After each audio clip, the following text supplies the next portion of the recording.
Hello and welcome to the EV Life podcast. I'm Crystal Maharaj, your host. This podcast is brought to you by AMA, the Alberta Motor Association, to help Albertans learn more about EVs, including how AMA will be there to support you as more people think about switching over when they're making their next vehicle purchase. I'm joined now by Allison Bench, who is the producer of the podcast. Hi, Allison. Hi, thanks for having me. Love talking to you. We've worked on this podcast for quite a few months now, and we're going to get into our first interview soon with the EVAA. Yeah, this is such a great episode because it covers so many different topics. And, you know, there's more and more EVs being spotted on the roads every day. And I think people have more and more questions about these EVs and what it means to us, to everybody. So I think that this first episode is going to really answer a lot of those questions that people have right off the bat. Yeah, and that was really our goal with this first episode is, you know, let's just have a general conversation about EVs because we don't want to assume that everyone knows everything. Like maybe you know a little bit about EVs, maybe you're just kind of learning about it. And so we spoke to Andrew Batiuk and Michael Correa from the EVAA, which stands for the Electric Vehicle Association of Alberta. Maybe we should clarify some terms that kind of come up in the interview. Yeah. I think a big one is you might hear us talk about ICE vehicles. Yes, and that comes up in several episodes, probably all. Yes, I think it's a very common acronym used in the EV world. So what is an ICE vehicle? Does it mean a cold vehicle? No, you would think that being in Alberta, but no, it stands for, so it's ICE, you say ICE, but you can also say ICE, internal combustion engine vehicle. So just the kind of vehicle that we probably all have grown up driving. So your traditional vehicle or the traditional vehicle as like you said, most people are accustomed to driving. Basically just a gas vehicle. And it's just to differentiate it from EVs, right? So when we say EVs, of course, we're talking about electric vehicles. We'll get into the great conversation that you had with EVAA, but we also did go out to the EV Expo that took place in Edmonton this past September, just to kind of talk to average Albertans and see what they think about EVs and what they're looking forward to kind of get an idea of what kind of questions people want to have answered. Yeah, and that EV Expo was held in Edmonton, as Allison mentioned, in September. And this was the first EV Expo that the city of Edmonton put on. And there was a lot of excitement there. So let's go to some clips. Do you have any concerns over owning an electric vehicle? Yes, the cost of the battery long term. You know, our winters, which everybody says they've explained how the battery drains faster in our winters here in Alberta.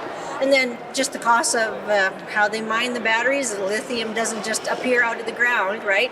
I definitely don't want to drive anything but electric because it's just so wonderful, the uptake. Like, I had to drive a couple ICE vehicles since our electric, and it's just not as nice. It's not as good. Not nice. The only thing is there is some concerns of that, like, is the grid, if everybody goes electric, is the grid ready to go electric, right?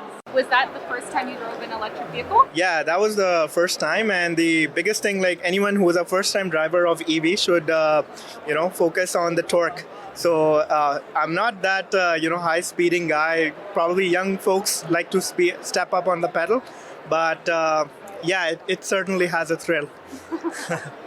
And why are you interested in those types of cars? Because they're better.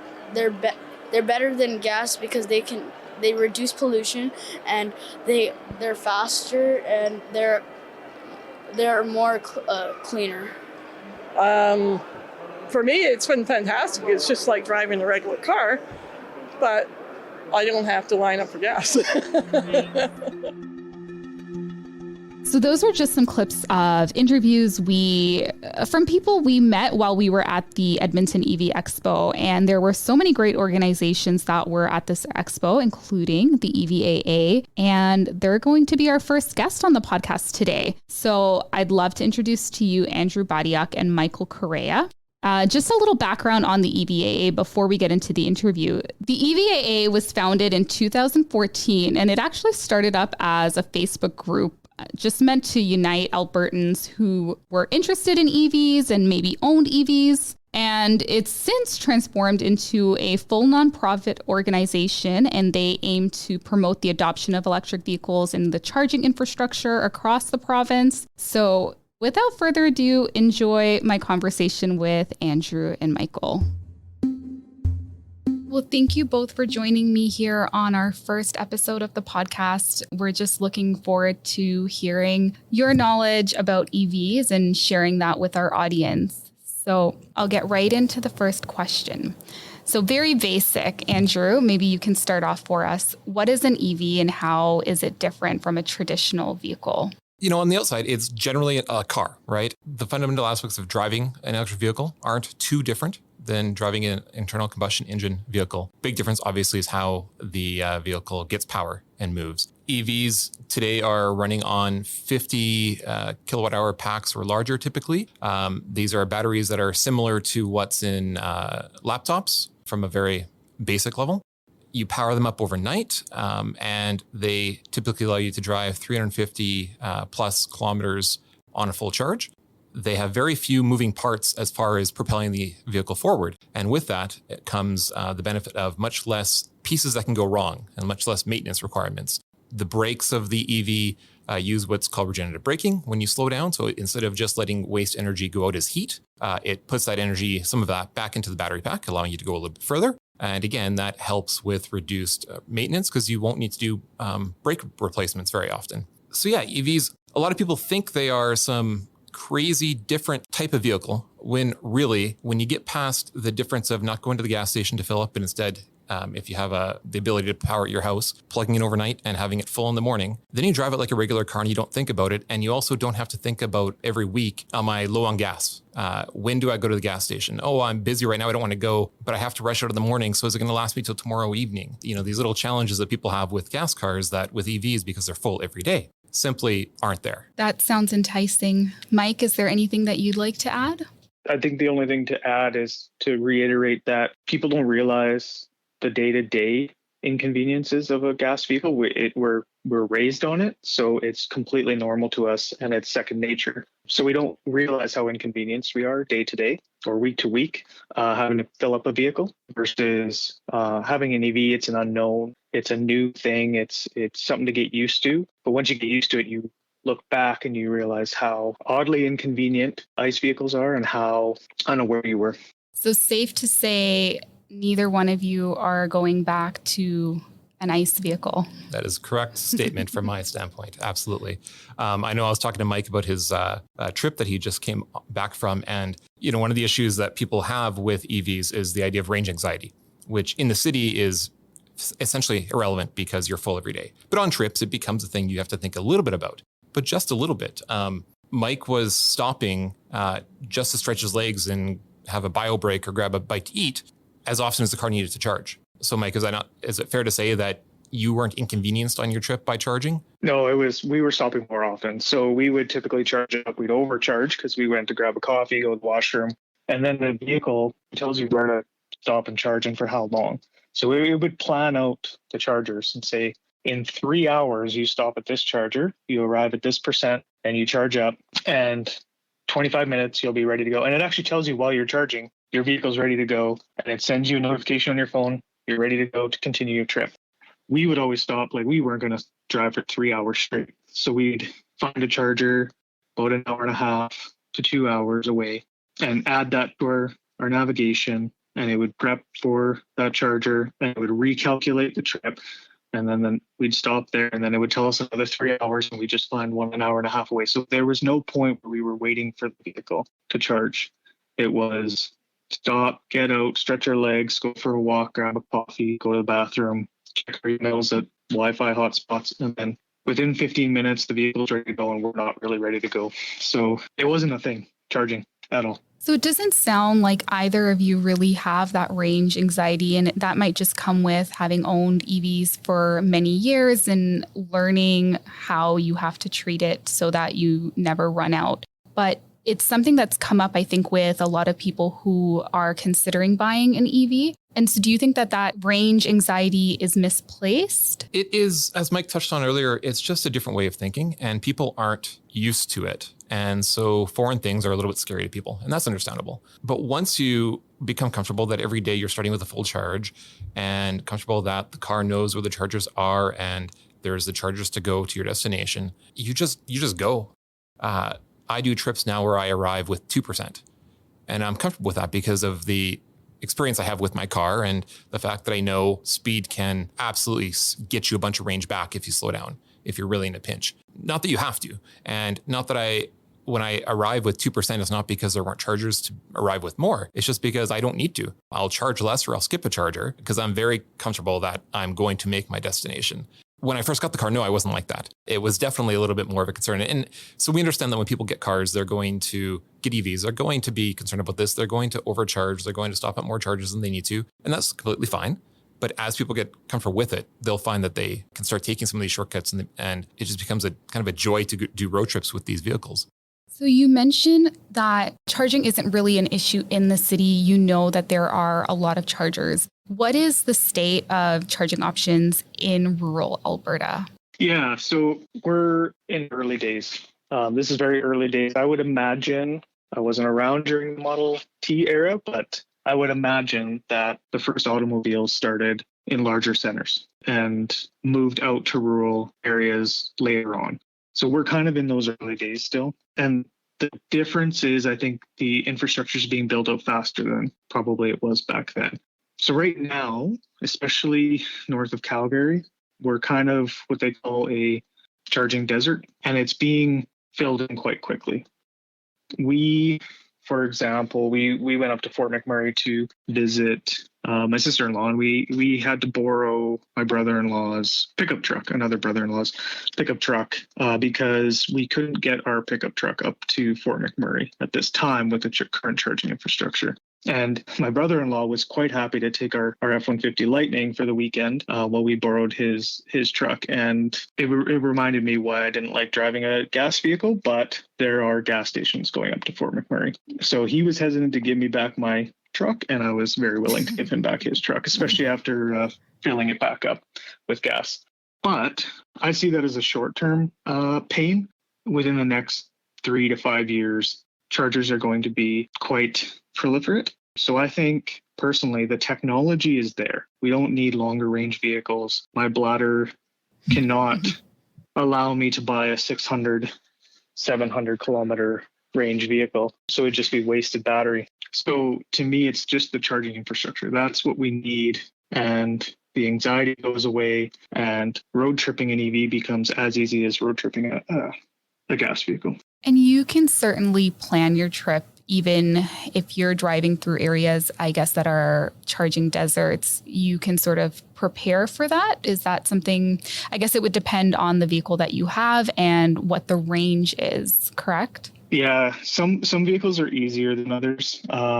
So Tesla is the best, like they're the best at their software is the best. It's, you can't argue with it. Their vehicles will tell you where to stop and for how long, and it's not really an issue.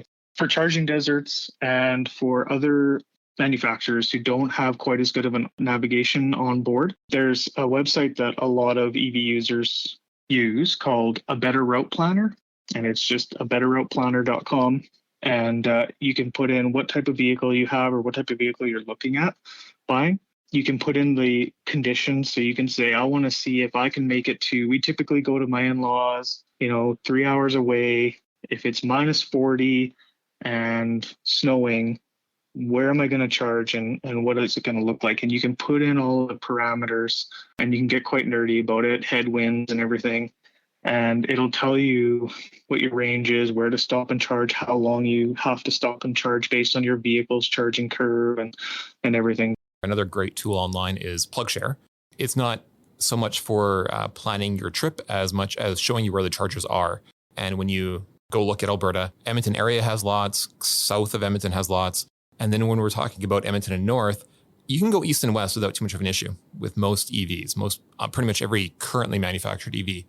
There are chargers on the highway to go east and west, but north is where the challenge lies. You can make it to Fort Mac in some EVs, but you're going to be charging at a very slow charger, and you have to decide if you want to do that. So if anyone talks to us about EV ownership, one of the first things we ask is, what are their needs? Because if they're going to say, I need to go to Fort McMurray once a week, an EV is not right for your only car.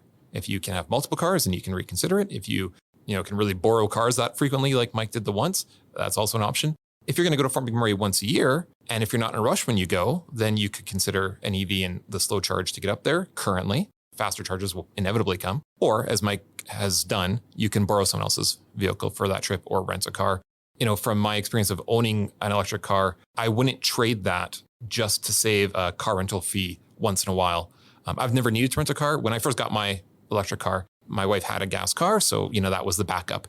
And that backup went away when she saw I wasn't paying for gas and got her own electric car. And now we have no gas cars in the household. And that hasn't hindered us one bit. And we've still done road trips around Alberta without a concern. So I have a two-part question.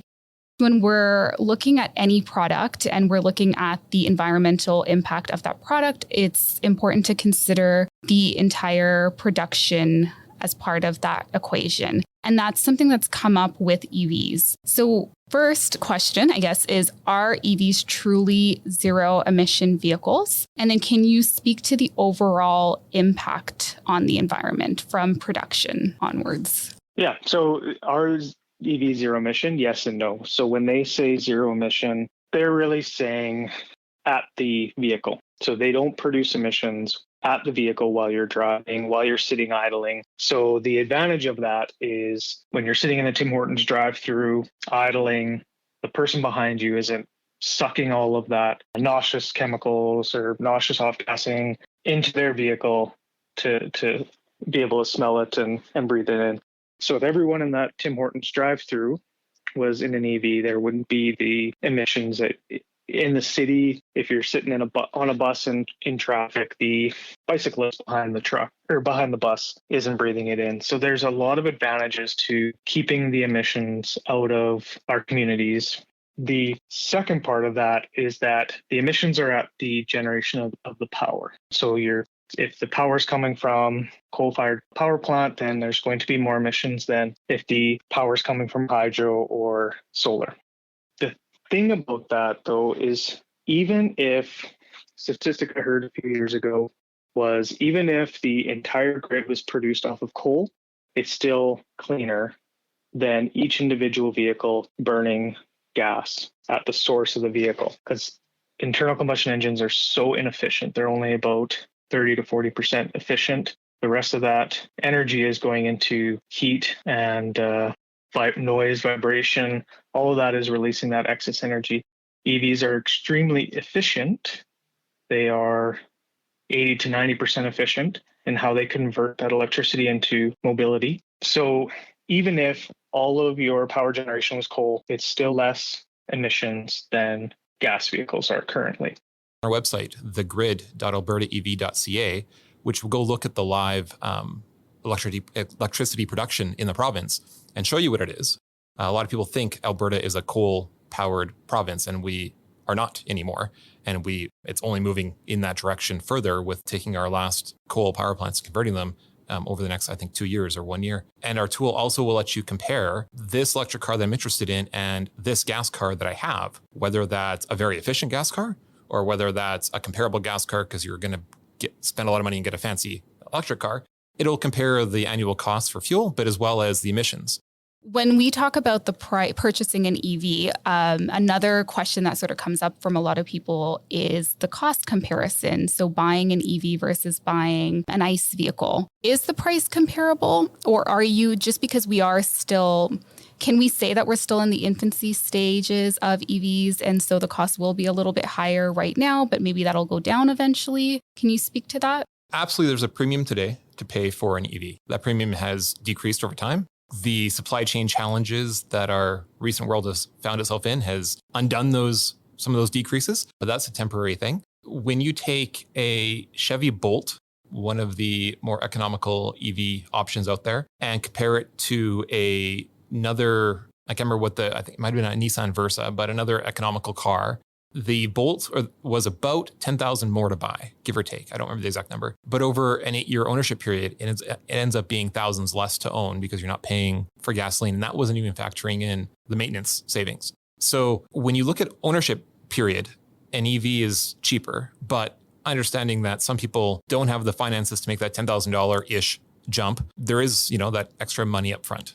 We wish that would go away, but it's still there. It will decrease. And those people that can do the math and, live with the car for the ownership period will see a cost reduction. Absolutely.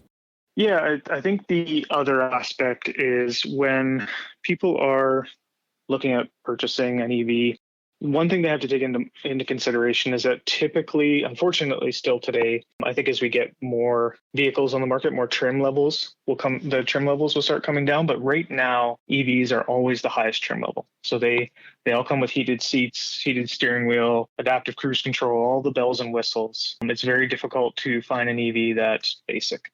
So top picks for EVs. We'll go with Andrew first. What are your top 3, top 2? Do you have a list?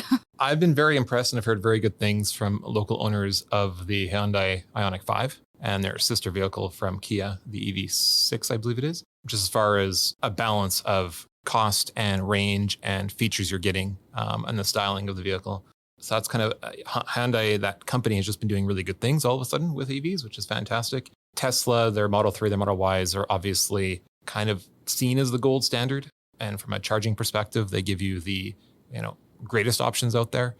And for Alberta, the importance of the Ford F-150 Lightning, I don't think can be underestimated or understated. It's opening a lot of eyes already. And I think as more people get past some of the uncertainty and doubt about the vehicle, it's almost tailor built for a lot of Albertans. So we're going to see a lot more of those on the road. The Chevy Bolt, I think, can't be underestimated either. I don't know how Chevy is making money off of it or if they are making money off of it, but it is a fantastic vehicle for the price.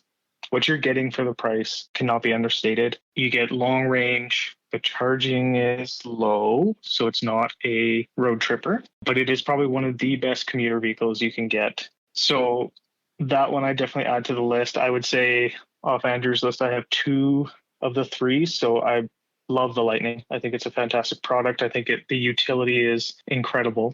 Just to give a sense of it, you can, we tow our tent trailer out to a campsite. I can plug into the campsite and recharge my truck while I run the tent trailer out of the bed. There's plugins in the bed of the truck. I can run the tent trailer off of the truck while I charge the truck. At the end of the weekend, I'm fully charged. I don't have to stop at a gas station or even a charging station. I can just start heading home. The utility of that truck is phenomenal. And then the Model 3 and the Model Y, they're the iPhone.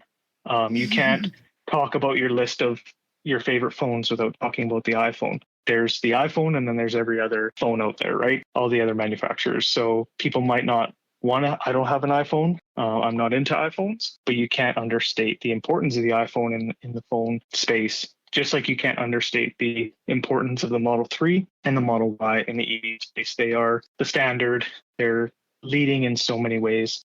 When we think of the future of transportation, what are you most excited about in the next decade? Silence in the cities from an abundance of EVs on the road. I don't think it could be appreciated how loud ICE cars are and how quiet in exchange the EVs are, as well as not quite an EV specific thing, even though most of the focus is on EV side, but autonomy, ability for the car to do more of the driving and be safer on the roads than any generation of vehicles in the past. I think it's going to catch some people off guard, and it's just going to be anything we do to make lives safer and people healthier is a bonus. Well, thank you both for joining me on our first episode of the podcast. I really appreciate you both taking the time to speak to me and to speak to our audience. Is there any final thoughts that you'd like to share with our audience? Just if you have any further questions, feel free to reach out to the EVAA. We're on Facebook, on Twitter, and our website is albertaev.ca. Thank you for listening to our first EV Life podcast episode. Tune in next week for our conversation with Terry Orr, also known as the Mad Scientist. So we're really excited for this conversation. Terry's just a Calgarian who developed a passion for retrofitting hot rods to electric vehicles.